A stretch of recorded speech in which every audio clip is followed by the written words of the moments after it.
चावल सब लोग लेकर आएंगे। चावल में कोई घाटा नहीं करेगा, सबको जरा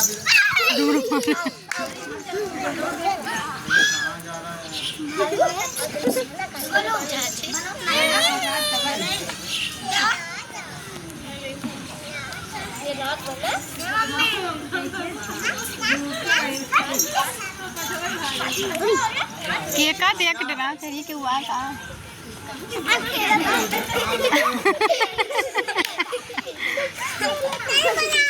हो जाओ सब बच्चा भाई यहाँ से बोलेंगे 1 2 3।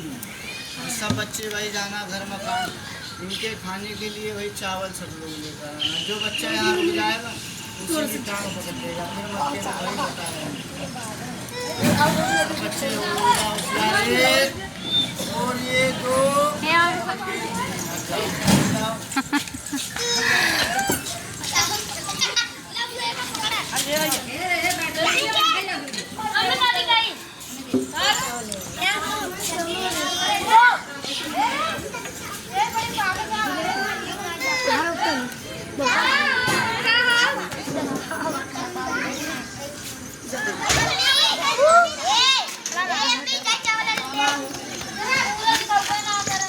लग जा तू